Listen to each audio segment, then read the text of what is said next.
ಮೈಸೂರು ಲೋಕಸಭಾ ಕ್ಷೇತ್ರ ಅಭ್ಯರ್ಥಿ ವಿಚಾರದಲ್ಲಿ ಕಾಂಗ್ರೆಸ್ಗೆ ಕಾನ್ಫಿಡೆನ್ಸ್ ಇಲ್ಲ ಅನ್ನೋರ ಜೊತೆಯಲ್ಲೇ ಪ್ರಧಾನಿ ಮೋದಿ ಅವರ ಸಮಾವೇಶ ಬಿಜೆಪಿ ಮತ್ತು JDS ಮೈತ್ರಿಗೆ ಅತಿ ದೊಡ್ಡ ಶಕ್ತಿಯನ್ನು ಕೊಟ್ಟಿದೆ. ಮತ್ತೊಂದು ಕಡೆ ಯದುವೀರು ಜೊತೆಗೆ ಪ್ರತಾಪ್ ಸಿಂಹ ಭುಜವನ್ನು ಬೇರೆ ಪ್ರಧಾನಿ ಮೋದಿ ಅವರು ತಟ್ಟಿದ್ರು. ಲಾಸ್ಟ್ ಟೈಮ್ ರಾಮದಾಸಿಗೆ ತಟ್ಟಿದ್ರು, ಈ ಸಲ ಪ್ರತಾಪ್ ಸಿಂಹಗೆ ಭುಜದ ಮೇಲೆ ಕೈ ಹಾಕಿ ಡೋಂಟ್ ವರಿ ಅನ್ನೋ ಅರ್ಥದಲ್ಲಿ ರಾಮದಾಸ್ ತಟ್ಟದ ಮೇಲೆ ತಾನೇ ಟಿಕೆಟ್ ಮಿಸ್ ಆಗಿದ್ದು. ಹೌದು, ಬಟ್ ಇವ್ರು ಟಿಕೆಟ್ ಮಿಸ್ ಆದ್ಮೇಲೆ ತಟ್ಟರು, ನಾನು ಇದೀನಿ ಡೋಂಟ್ ವರಿ ಅಂತ. ಇವೆಲ್ಲವೂ ಪ್ರತಾಪ್ ಸಿಂಹ ಅವರನ್ನ ಮಾನಸಿಕವಾಗಿ ಬೂಸ್ಟ್ ಮಾಡುತ್ತೆ. ಹೀಗಾಗಿ ಪಕ್ಷಕ್ಕಾಗಿ ಅಂತ, ಹೀಗಾಗಿ ಬಿಜೆಪಿಯ ಯದುವೀರ್ ಅವರ ಅಥವಾ ಕಾಂಗ್ರೆಸ್ನ ಲಕ್ಷ್ಮಣ್ ಅವರ? ಕಾಂಗ್ರೆಸ್ನ ಲಕ್ಷ್ಮಣ್ ನೆಪ ಮಾತ್ರ. ಕಾಂಗ್ರೆಸ್ ಅನ್ನೋದು ಶಕ್ತಿ, ಸಿದ್ದರಾಮಯ್ಯ ಅನ್ನೋದು ಶಕ್ತಿ. ಹೌದು, ಯದುವೀರ್ JDS ಹಾಗೂ ಬಿಜೆಪಿ ಅಭ್ಯರ್ಥಿ ಅನ್ನೋದ್ರ ಜೊತೆಗೆ ಹಳೆ ಮೈಸೂರು ಭಾಗದ ಒಂದು ಹೆಮ್ಮೆ ರಾಜಮನೆತನ. ಹೌದು, ಹಳೆ ಮೈಸೂರು ಭಾಗದ ಯೋಜನೆಗಳು, ಅದಕ್ಕೇನಾರ ಫಿನಾನ್ಷಿಯಲಿ ರೈತರು ಒಂದು ವರ್ಗ ಪ್ರಬಲವಾಗಿದೆ ಅಂತ ಕಾರಣ ಅದಕ್ಕೆ ಒಡೆಯರ್ ಫ್ಯಾಮಿಲಿ. ಹಾಗಾಗಿ ಆ ಕಾಂಟ್ರಿಬ್ಯೂಷನ್. ಯದುವೀರ್ ಬೇರೆ ಬೇರೆ ತಲೆಮಾರುಗಳು ಚೇಂಜ್ ಆದರೂ ಸಹ ನಮ್ಮ ಹಳೆ ಮೈಸೂರು ಭಾಗದ ಜನ ಆ ಸಂಸ್ಥಾನಕ್ಕೆ ಕೊಡುವಂಥ ಮರ್ಯಾದೆ ಹೌದು. ಯದುವೀರ್ ಬಿಜೆಪಿಯಿಂದ ಸ್ಪರ್ಧೆ ಮಾಡಿದ್ದಾರೆ ಅನ್ನೋ ಕಾರಣ ಕೆಲವರು ವಿರೋಧ ಮಾಡ್ಬೋದೇನೋ. ಆ ರಾಜಕಾರಣದ ಹೊರತಾಗಿ ರಾಜಮನೆತಕ್ಕೆ ಇನ್ನು ಕೈ ಮುಗಿತಾರೆ. ಮನೇಲಿ ಇನ್ನು ಒಡೆಯರ್ದೆಲ್ಲ ಫೋಟೋ ಇಟ್ಕೊಂಡಿದ್ದಾರೆ ನಮ್ಮ ಮಂಡ್ಯದಲ್ಲಿ, ನಮ್ಮ ಜಿಲ್ಲೆ ಇಟ್ಕೊಂಡಿದ್ದಾರೆ. ಕನ್ನಂಬಾಡಿ ಕಟ್ಟೆ ಕಟ್ಟಲಿಲ್ಲ ಅಂತಾರೆ ನಮ್ಮ ಮನೆ ಬರ್ಗಳು ಬೇರೆ ಬೇರೆ ಆಗೋಗಿರೋದು. ಬೆಂಗಳೂರು ಹಿಂಗೆ ಬೆಳೆಯಕ್ಕೆ ಸಾಧ್ಯ ಆಗ್ತಿರಲಿಲ್ಲ, ನೀರು ಇವಕ್ಕೆಲ್ಲ ಆಗ್ತಿರಲಿಲ್ಲ.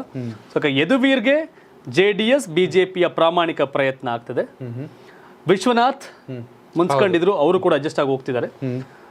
ಸಿದ್ದರಾಮಯ್ಯ ಎಲ್ಲೂ ನಾನು ಮೈಸೂರು ಸೋತ್ರೆ ನನ್ನ ಕುರ್ಚಿ ಕಂಟಕ ಆಗತ್ತೆ, ಮೈಸೂರು ಸೋತ್ರೆ ನನ್ಗೆ ಅಪಮಾನ ಆಗತ್ತೆ ಅಂತ ಹೇಳ್ಕೊಳ್ಳೋ ಸನ್ನಿವೇಶ ಇಲ್ಲ. ಯಾಕಂದ್ರೆ ಅವ್ರಿಗೆ ಗೆಲುವಿನ ವಿಶ್ವಾಸವೇ ಕಾಣ್ತಿಲ್ಲ. ಹೌದು, ಕಾಂಗ್ರೆಸ್ಸಿಗರಿಗೆ ಮೈಸೂರು ಕ್ಷೇತ್ರವನ್ನ ಗೆಲ್ತೀವಿ ಅಂತ ಯಾವೊಬ್ಬ ನಾಯಕರು ಬಹಿರಂಗವಾಗಿ ಎದೆ ತಟ್ಕೊಂಡು ಹೇಳುವಂತ ಸನ್ನಿವೇಶ ಇಲ್ಲ. ಸೊ ಹಾಗಾಗಿ ಯದುವೀರ್ ಮತ್ತಷ್ಟು ಮಗದಷ್ಟು ಶಕ್ತಿ ಬರ್ತಿದೆ ದಿನೇ ದಿನೇ ಅನ್ನೋದನ್ನು ಹೊರತುಪಡಿಸಿದ್ರೆ ಕಾಂಗ್ರೆಸ್ ಅಲ್ಲಿ ಮಹತ್ವದ ಬದಲಾವಣೆ ಆಗ್ತಿದೆ ಅಂತೇನಿಲ್ಲ.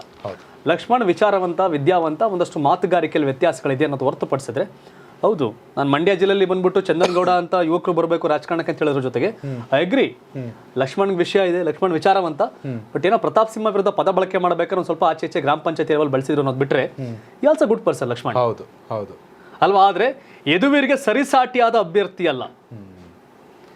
ಯದುವೀರ್ಗೆ ಸರಿಸಾಟಿಯಾದ ಅಭ್ಯರ್ಥಿ ಲಕ್ಷ್ಮಣ್ ಅಲ್ಲ. ಈ ಬಗ್ಗೆ ಕಾಂಗ್ರೆಸ್ ಅಲ್ಲೂ ಅದ್ರ ಬಗ್ಗೆ ಸಹಮತ ಇದೆ, ಚರ್ಚೆ ಸ್ಟ್ರಾಂಗ್ ಕ್ಯಾಂಡಿಡೇಟ್ ಆಗ್ಬೇಕಾಗಿತ್ತು ಅಂತ. ಹೀಗಾಗಿ ಇನ್ನು ಪ್ರತಾಪ್ ಸಿಂಹ ಪ್ರಭಾವ ಏನಿಲ್ಲ ಅನ್ನಂಗಿಲ್ಲ. ಪ್ರತಾಪ್ ಸಿಂಹ ಓಟ್ ಇದೆ, ಅದೆಷ್ಟು ಓಟ್ ಇದೆ ಅಂತ ನೆಕ್ಸ್ಟ್ ಎಲ್ಲಾರು ಒಂದು MLA ಕಂಟೆಸ್ಟ್ ಮಾಡಿ ಅದನ್ನು ಪ್ರೂವ್ ಮಾಡ್ಕೋಬೇಕು.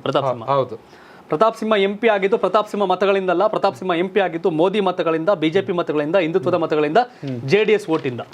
ಪ್ರತಾಪ್ ಸಿಂಹ ಮತಗಳೇ ಯಾವುದು ಅಂದ್ರೆ ನೆಕ್ಸ್ಟ್ ಪಿರಿಯಾಪಟ್ಟಣನೋ, ಹುಣಸೂರನೋ, KR ನಗರನೋ ನಿಂತ್ಕೊಂಡು ಪ್ರೂವ್ ಮಾಡ್ಬೇಕಾಗತ್ತೆ. ಅದು ಪ್ರತಾಪ್ ಸಿಂಹ ಮತ. ನೀವು ಹೇಳಿರಲ್ಲ ಪ್ರತಾಪ್ ಸಿಂಹ ಪ್ರಭಾವ ಮತ ಅಂದಾಗ ಪ್ರತಾಪ್ ಸಿಂಹ ಹುಣಸೂರಲ್ಲೋ ಪಿರಿಯಾಪಟ್ಟಣನೋ ಚುನಾವಣೆ ನಿಂತು ಪ್ರೂವ್ ಮಾಡ್ಕೋಬೇಕಾಗತ್ತೆ ನೆಕ್ಸ್ಟ್. ಅದು ಕತೆ. ವೀಕ್ಷಕರ, ಮೈಸೂರಿನ ಸಂಸದರು ಯಾರಾಗಬೇಕು? ಯದುವೀರ್ ಅವರ ಬಿಜೆಪಿಯಿಂದ, ಹಾಗೆ ಕಾಂಗ್ರೆಸ್ನಿಂದ ಲಕ್ಷ್ಮಣ್ ಅವರ? ಕಾಮೆಂಟ್ ಮೂಲಕ ತಿಳಿಸಿ. ಯಾರು ಪ್ರಧಾನಿ ಆಗಬೇಕು ಕಾಮೆಂಟ್ ಮಾಡಿ. ಧನ್ಯವಾದಗಳು. ಕರ್ನಾಟಕ ಟಿವಿ, ಕನ್ನಡಿಗರ ಧ್ವನಿ. ಜನ ಪ್ರತಿದಿನ ಟೈಮ್ ಸರಿಯಾಗಿ ಊಟ ಮಾಡ್ತಾರೋ ಬಿಡ್ತಾರೋ, ಆದರೆ ಪೊಲಿಟಿಕಲ್ ಟ್ರೆಂಡ್ ಏನಿದೆ ಅಂತ ಪ್ರತಿದಿನ ಪ್ರತಿ ಕ್ಷಣ ಕಾಯ್ತಿರ್ತಾರೆ. ಕರ್ನಾಟಕದ ಅಖಾಡದಲ್ಲಿ ಯಾವ ಅಭ್ಯರ್ಥಿ ಅಬ್ಬರಿಸಿದ್ರು ಮತ್ಯಾವ ಅಭ್ಯರ್ಥಿ ತತ್ತರಿಸಿದ್ರು ಅಂತ ನೋಡೋಕೆ ಕಾತರದಿಂದ ಕಾಯ್ತಿರ್ತಾರೆ. 28 ಕ್ಷೇತ್ರಗಳ ಪ್ರತಿದಿನದ ಪಬ್ಲಿಕ್ ಪಲ್ಸ್ ಏನು, ಪ್ರಚಾರದಲ್ಲಿ ಯಾರ ಮುಂದೆ ಯಾರ ಹಿಂದೆ, ಎಲ್ಲ ಮಾಹಿತಿಯನ್ನ ನಾವು ಕೊಡ್ತೇವೆ. ಕರ್ನಾಟಕ ಕುರುಕ್ಷೇತ್ರ 28 ಕ್ಷೇತ್ರಗಳ ಡೈಲಿ ನ್ಯೂಸ್ ಪ್ರತಿದಿನ ರಾತ್ರಿ 8 ಗಂಟೆಗೆ ಯೂಟ್ಯೂಬ್ನಲ್ಲಿ ಕರ್ನಾಟಕ ಟಿವಿ ಅಂತ ಸರ್ಚ್ ಮಾಡಿ, ನಂತರ ನಮ್ಮ ಕರ್ನಾಟಕ ಟಿವಿ ಸಬ್ಸ್ಕ್ರೈಬ್ ಮಾಡಿ. ಸಬ್ಸ್ಕ್ರೈಬ್ ಆದ್ಮೇಲೆ ನಿಮಗೆ ಹೋಮ್ ಪೇಜ್ ಬಂದರೆ ಕಮ್ಯುನಿಟಿ ಅನ್ನೋ ಆಪ್ಷನ್ ಸಿಗುತ್ತೆ. ಈ ಕಮ್ಯುನಿಟಿ ಆಪ್ಷನ್ ಕ್ಲಿಕ್ ಮಾಡಿದ್ರೆ ನಿಮ್ಮ ಕೆಳಗಡೆ 28 ಲೋಕಸಭಾ ಕ್ಷೇತ್ರಗಳ ಒಂದು ಪೋಲ್ ಕ್ರಿಯೇಟ್ ಮಾಡಲಾಗಿದೆ. ನೀವು ಹೋಗಿ 28 ಕ್ಷೇತ್ರಗಳಲ್ಲಿ ಯಾರು ಗೆಲ್ತಾರೆ, ಯಾರು ಗೆಲ್ಲಬೇಕು, ನಿಮ್ಮ ಸಪೋರ್ಟ್ ಯಾರಿಗೆ ಅಂತ ಅಲ್ಲಿ ನೀವು ಕ್ಲಿಕ್ ಮಾಡ್ಬೋದು, ಅಂದರೆ ವೋಟ್ ಮಾಡ್ಬೋದು.